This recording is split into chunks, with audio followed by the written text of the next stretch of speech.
it's another question I've answered a lot on stream, but I've never actually made a video about it. I'm going to answer it while we got people, because we've been talking about crypto a little bit today. And all of these are kind of partial answers to what do you think about crypto? And we're going to go ahead and get into that. But what do you think of blockchain? Well, first of all, what is blockchain, right? So at the highest level, blockchain is just a technology, is just a technology for establishing exchange in a trustless environment. Did I spell that right? Trustless environment. In other words, it's just a way to exchange. We're not going to get into the technology stuff of blockchain. It's actually really interesting. It's what it proposes to be. It proposes to be a way for two people to trade something, to exchange something, and have it be guaranteed to be unique and to happen and to be trustworthy and to be non-refundable and all of these other things. So, and it's a pretty involved technology. So I'm not going to get deep into all of that. If you want to do that, you definitely can. But however, there are some problems with blockchain. Blockchain has problems. It's got known problems. And I am not an expert. One of my best friends is one of the leading, I won't say who, he's one of the leading experts. He gives regular keynotes on this. And he always buys the beer when we go out. He's really, really great guy. And I miss him actually horribly. If he's watching me right now, I hope you're doing well. And he and I would fight all this all the time because, and it was actually, he was the one who was giving a demonstration, my tiny, humble little skill stack with a bunch of kids, like 8 or 10 kids. This guy who gives $4,000 keynotes to like executives. And he was in my little school giving a presentation, same presentation to, a bunch of my people that I mentor in my school at Skill Stack when I first started. And one of the people in attendance was an executive from a company that you would know. She was also a parent of one of the kids, and phenomenal friend. Really, really miss her since I I've lost a little bit of contact with her since then. If she's out there too, hi. And she asked the question about blockchain. And so there's two flaws with blockchain, in my opinion. Blockchain problem number one, blockchain, proof of work. Okay.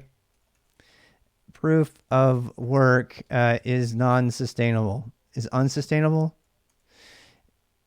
And if you at scale, all right. So she asked the question. She said, and I like to do these things in stories.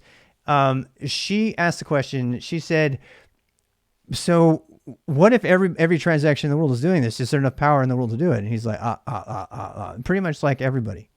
Because we already know that we know the answer here. That we know the answer because Bitcoin has already proven it. The way that it's going there, if every single financial transaction on planet Earth were going through Bitcoin right now, there's not enough energy on the entire planet to control that level of exchange. All of our resources to produce power would have to be dedicated just for our method of exchange, as opposed to exchanging pieces of really hard to reproduce paper, which is what every other currency is. So I think blockchain in that sense at scale is fail. Now, if you're doing a blockchain at smaller scale, fine.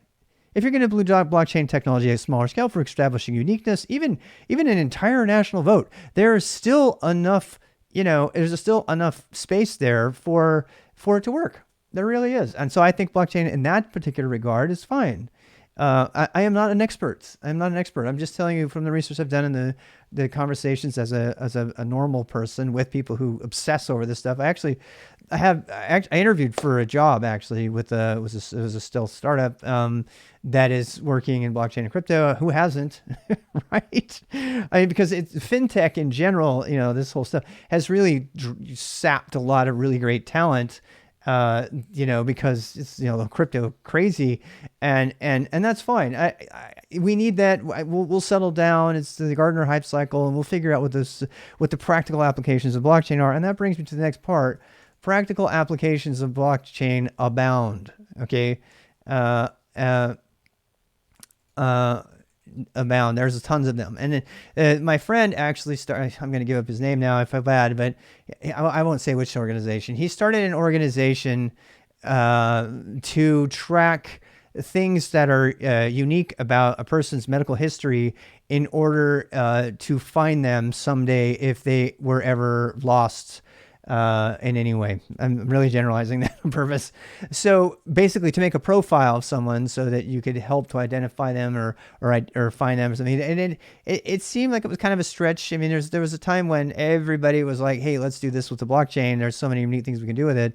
And I still think we're experimenting. I don't think that everyone should be able to make their own currency, like Vitalik says, from Ethereum. But I feel like the technology of blockchain has many practical applications that we should test and we should allow to be used. Particularly blockchain proof of stake does not is far more sustainable. So blockchain proof of stake is this new thing that I heard about recently, very recently, where instead of having to find, primes and stuff, I'm really paraphrasing, but instead of like trying to find primes and stuff, you have a certain number of stakeholders that you trust already. And then but who are those people, right? So if it's a currency saying, okay, we're going to trust y'all more than everybody else, this is the same problem we have with like certificate authorities and stuff, right? Because it's somebody in the group has to finally say, okay, that authority is the authority and we're all going to trust that authority.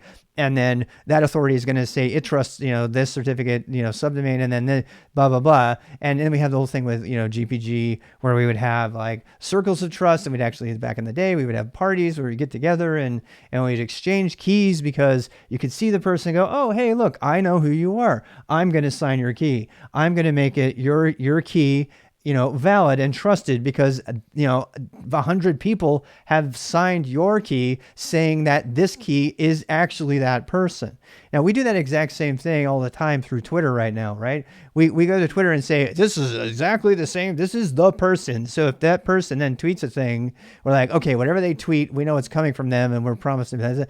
I'm kind of off the blockchain idea for a second, but the point is that proof of stake kind of brings in these concepts that have already been well tested with regard to trust, trust and proof of stake. And in doing so, they alleviate a lot of the workload that's necessary to do a proof of work approach, which is based on really high-end computing, finding primes and all this stuff, and then establishing all the math to do those prime exchanges of. And I don't understand all the details, but I will say this. And Ethereum hasn't, as far as I know, as of this moment, somebody can correct me if I'm wrong, but proof of stake is not there yet, but it is something they're actively pursuing in the Ethereum cryptocurrency. Bitcoin said they don't want nothing to do with it. And it just tells you everything you need to know about the Bitcoin people. I mean, they would rather have clandestine facilities in Iceland and New Zealand that they make documentaries about and make people go through massive, security checks and background checks before they even let them see the backup generators to keep it running, because those are the kind of people that are behind Bitcoin. And the other thing about blockchain, I think, so let me just say, I'm going to say this. So blockchain, I'm going to say it, is not cryptocurrency. It's not. Blockchain is used for cryptocurrency, but itself is not a cryptocurrency. Okay. And, and it's also, let's see, I can't spell for the life of me. So blockchain is not a cryptocurrency, right? It's not. There's other cryptocurrencies that have used other techniques, and there's some that are testing new techniques. The creator of one just emailed me yesterday. So, there's other things out there to look at, but it's fundamentally not a cryptocurrency. It's used by cryptocurrency, but people get that mixed up. And by the way, it doesn't have to be there. There are other peer-to-peer ways of exchange. Blockchain gets lumped together with the best way to exchange information over a peer-to-peer network. And so I'm going to put that here too. Blockchain is just one way to exchange in peer-to-peer. It's scheduled for this year. Proof of stake is scheduled this year. Interesting. To exchange. Blockchain is just one way to exchange peer-to-peer. So I think that people have kind of jumped on this idea that blockchain is the only way to make a distributed application, or, Ethereum's dApps, right? It's not. There's tons of ways to make that kind of thing. They could use signing and it could be completely, better. So don't just think that the only way to make a distributed application, in the same way that we have with the blockchain technology, is just blockchain. There's other ways. And then I'm going to bring up the biggest negative of all, and we're probably going to end here. The biggest negative of all is that the blockchain algorithm has flaws.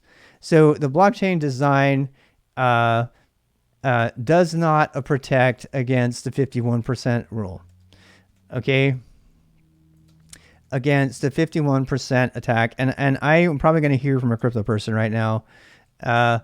If you can control 51% of the nodes, or whatever they're called, that participate in establishing proof of work and proof of stake, you win. You get to decide everything else. And this is known to be a problem. There have already been several successful attacks against Bitcoin with 51% attacks. And I've talked very briefly with really high-end thinkers. Brian Ford comes to mind. I actually asked him directly. He did a lot of PhD work and postdoctoral work on crypto. Brian Ford, the same guy who invented PEG, the parsing expression grammar, which I found through TJ Holloway, Checkmate Express, and then used PEG for his thing. And then I built my own thing called Pegin.dev, just a little plug for that. And in the process of researching, I asked him point blank, I was like, in all your years of research on this, do you think that the 51% attack is really worth considering? And is the very premise of blockchain as a universal cryptocurrency at risk because of it? He goes, absolutely. He had no problem confirming that. And the fact that people throw out this, blockchain-based technologies that are not fallible is false. It's a false notion. For proof of stake is different. Right. Thank you for that. So this is important. We have somebody who seems to know what they're talking about. The 51% attack of proof of stake is different. In order for a 51% attack to occur against proof of stake, the attacker would have to accumulate 50% of all tokens. Oh, so you're saying, so that's very interesting. That's the first time I've heard that. So that means proof of stake.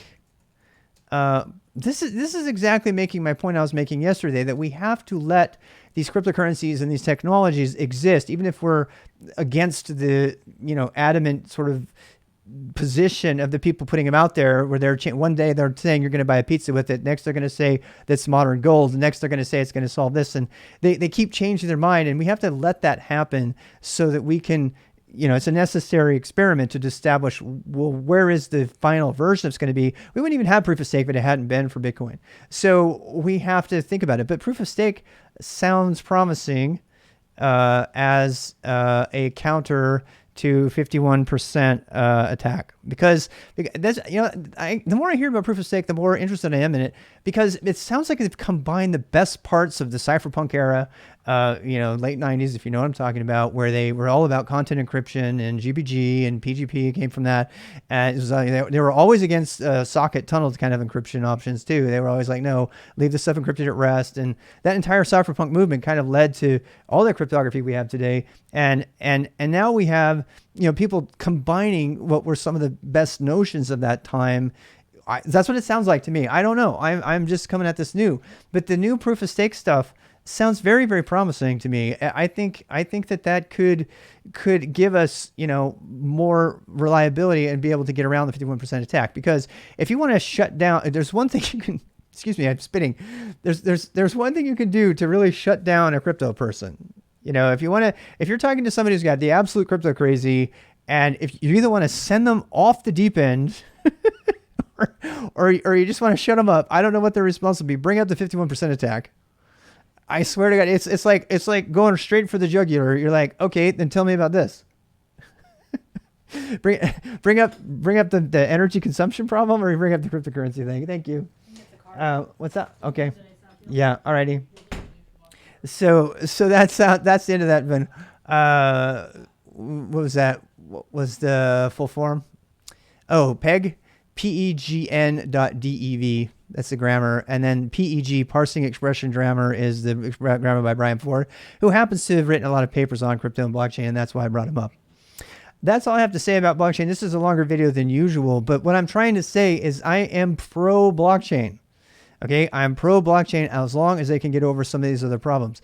Does that mean I'm pro Bitcoin? Never said that. Never said that. Does that mean I'm pro Ethereum and dApps? Didn't say that. I am definitely pro blockchain technology, and I think that we need to let some of these other experimentations, including NFTs and everything, explore what it means to have a good blockchain out there that the world can actually use, and maybe it could be commoditized at some point so that everybody can participate. So, I mean, definitely works for like exchange between organizations or between departments within organizations. All of those things are very solid applications of blockchain. So I think that we should do that.